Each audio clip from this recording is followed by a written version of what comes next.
I want to show you guys a quick peek here of what I'm making today. So it is a grocery tote bag, and I'm making it for my son. He is needing a bigger tote bag.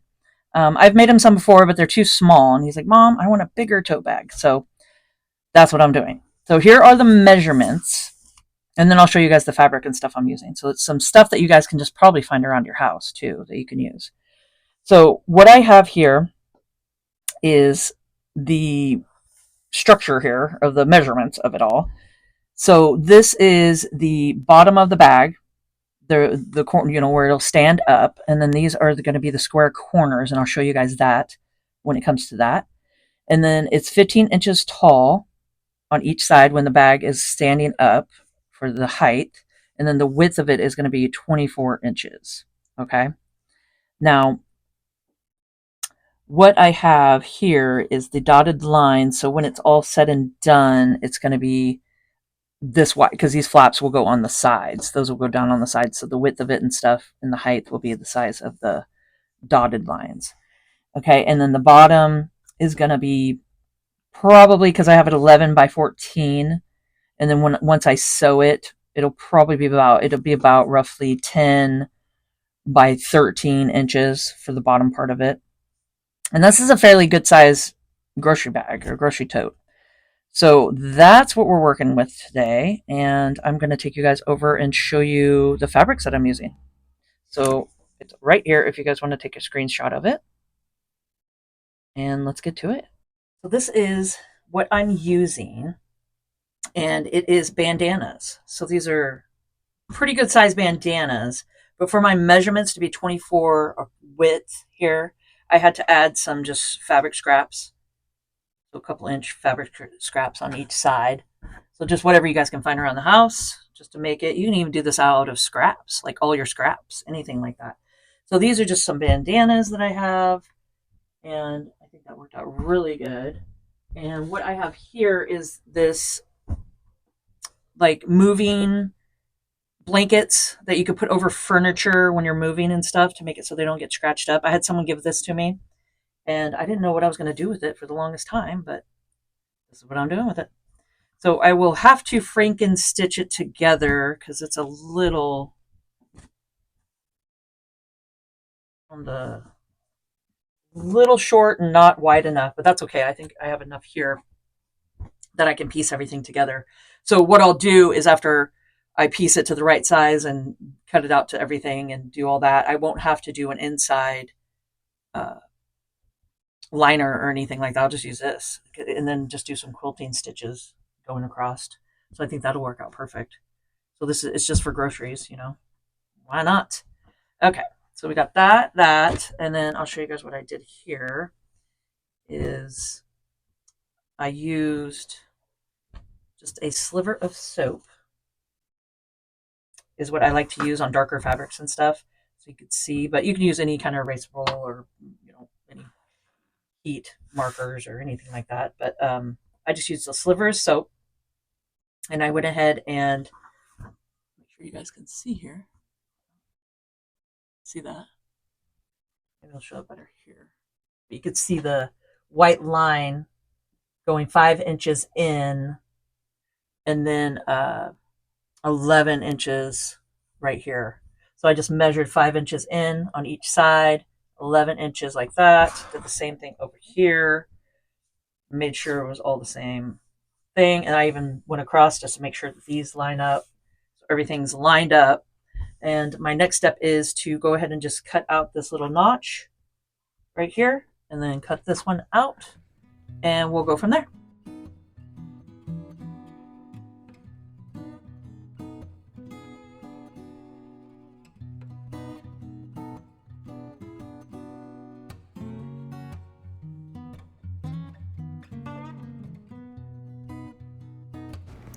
So right here, I'm just straightening up the edge so it lines up, and then I'm going to zigzag it over on my sewing machine and just get it all stitched together.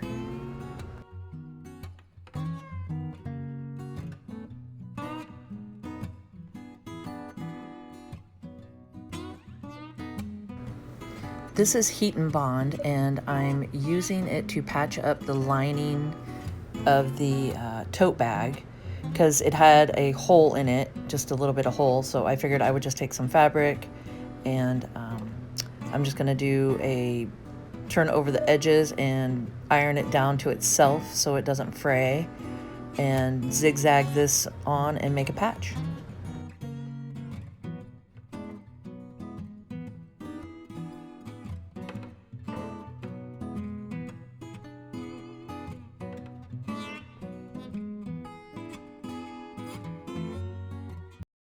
So if you guys had inside fabric that you wanted to use, this would be the time when we sandwich it all together. Go ahead and lay down your inside fabric for the tote. Lay it face down. Okay. So lay it face down. And then this batting would go on top of that. Then your outside goes face up.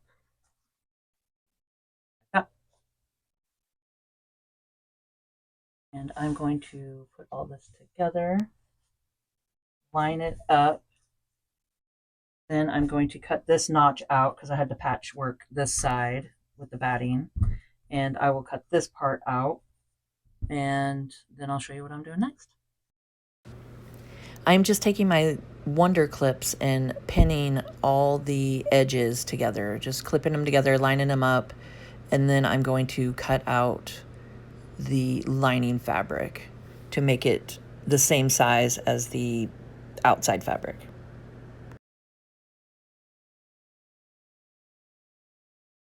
So I have it all cut to size and ready to sew. So I'm going to take it to my sewing machine and just do a straight stitch, just up and down. Oh, I don't know, maybe a couple inches apart or so, and just quilt the top of it to connect the batting and the top part together.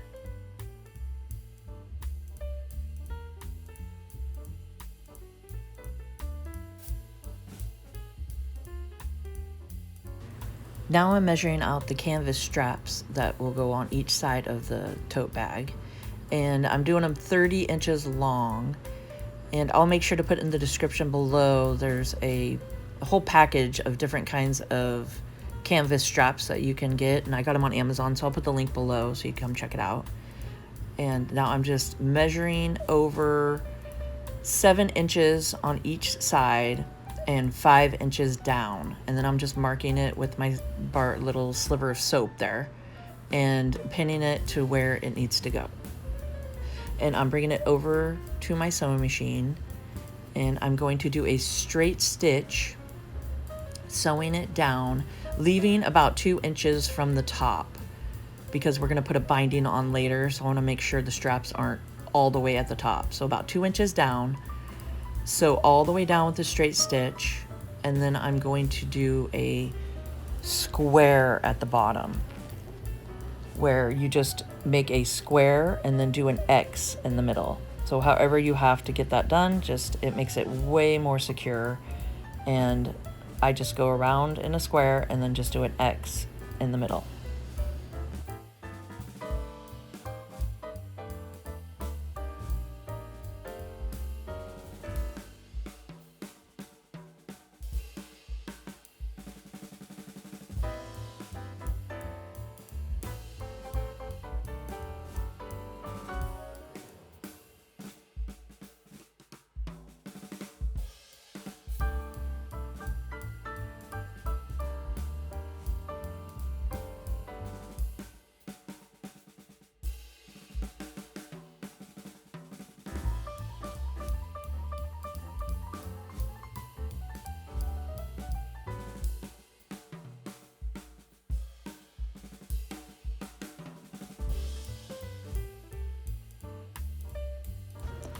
So I want to upcycle a pair of jeans pockets. So I'm going ahead and cutting it out, then cutting out the inside part of the pocket. And I want to pin it really, really good so it doesn't move when I zigzag all the way around the edge of it. And just make sure to reinforce the top of each side of the pocket. Now I'm pinning the bag together so we can sew down the side. And I'm doing it about a 3/8 of an inch. I want to go in just a little bit more to make sure to catch all those fabrics and stuff on the side. And I just sew it all the way down to the bottom.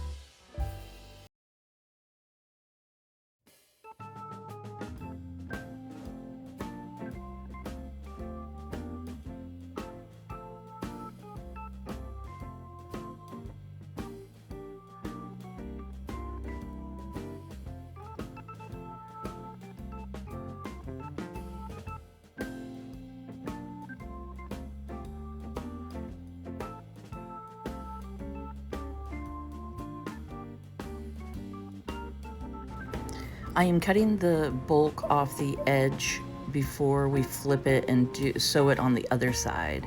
It just will help it so it's just not so much bulk that's built up right there. So I just go ahead and make sure to cut it about 1/4 of an inch from the stitch line.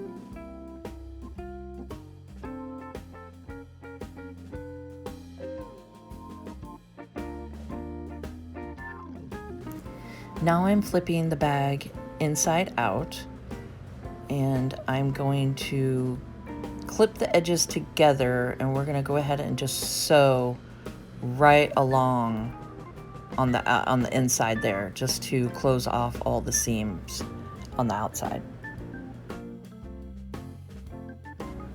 Before we do that, I found another hole in the lining, so I'm just adding the heat and bond to some of the extra fabric that I had from the front of the bag.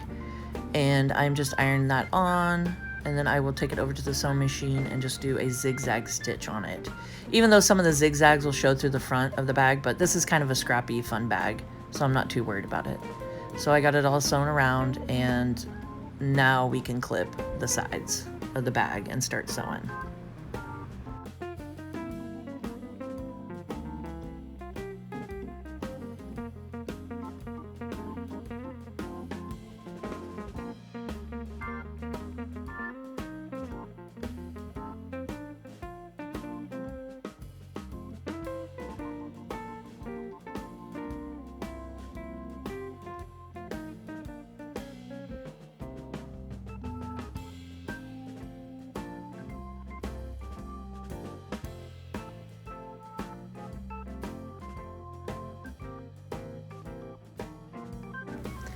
Since my lining is so bulky and my seams were just getting too bulky to sew over, when I flipped it on the other side, on the side corners, I decided to just go ahead and sew this on the inside and just leave and do a zigzag stitch just to close it up on the seam part, just because I didn't want it to be so bulky when I flip it back over and sew it again on the outside.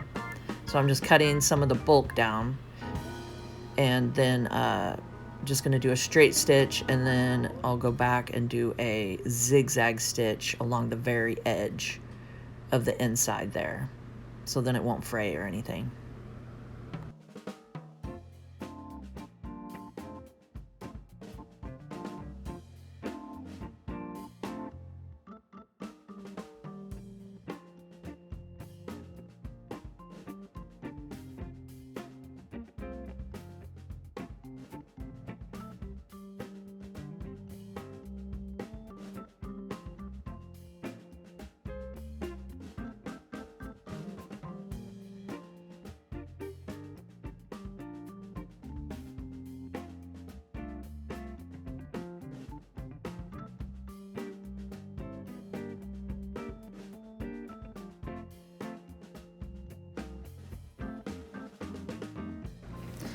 So I'm turning the bag right side out and just making sure to push out the corners really good and getting everything lined up and getting all the loose threads and stuff off of it.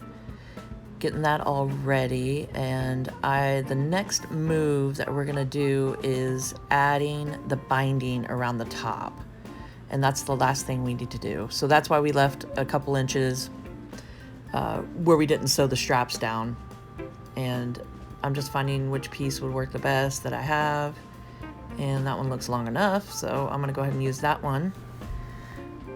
So I take my binding and I have it all ironed in half, and then I take the corner there and fold it in a 45-degree angle, just like that, and then fold it back down. And then I take it over and I attach it to the bag and make sure that I clip down with the Wonder clips at the top, probably about 4 inches or so, because I don't sew any of that part.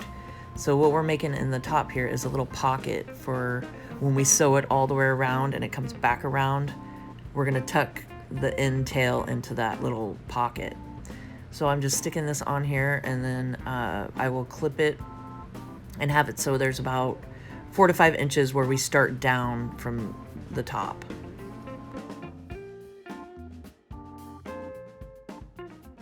So before we do that, I make sure to take the handles and pin them down out of the way so I won't accidentally sew them where they're not supposed to be sewn, which I've definitely done that before. So I'm just pinning them out of the way so when we do the binding, they won't be where they're not supposed to be.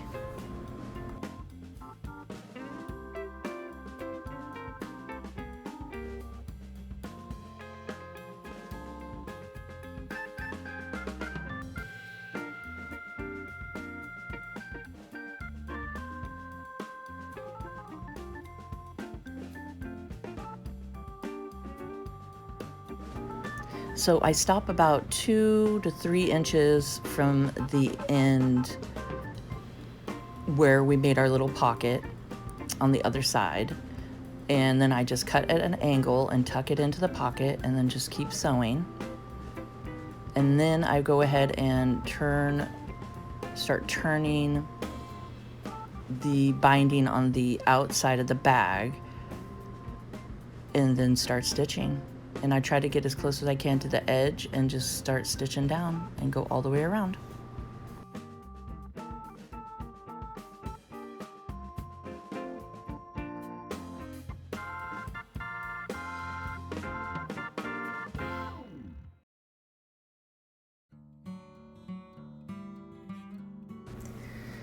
So now that we've got the binding sewn all the way around, I'm going to stitch the straps on and do the same square that we did at the bottom. I'm going to do that all around the top of each one of the straps, all going all the way around.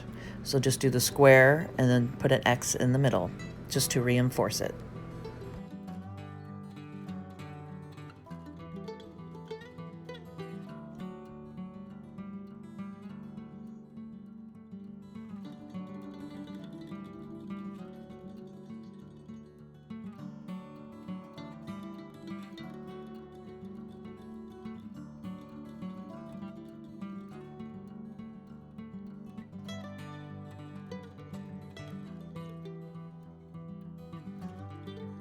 So it is all finished. There's the bottom of it. Really fun. And then there's the little pocket that I made. So everything on this bag is upcycled, pretty much. We got the bandanas, we got the jean pocket, we got the moving fabric here, like blanket, which is very durable and works great. I think this is going to be so cool. You can stand up like that. You can put your groceries in it. I mean, this is huge. It turned out huge. Like, my son's going to love it. I want to go take it for a test run before he gets it. I almost want to keep it, but I know. But the only thing is that's not upcycled is these canvas straps. And I got a whole set of them. I will put in the links below, the Amazon link below. And you guys can come check them out. There's different colors of them, and they're really cool. I mean, they're nice and sturdy. And then we did our little X's here to make them sturdy. Got our fun, oh, I love that. I think that's going to be so great. You can put like your cell phone in there or anything like that. And this is just ready to grab and carry around and fill up with some groceries. I mean, that's awesome. So I hope you guys enjoyed this video and found it informational. And if you could please subscribe to my channel, hit the notification bell, and you guys can see my next video when I post it.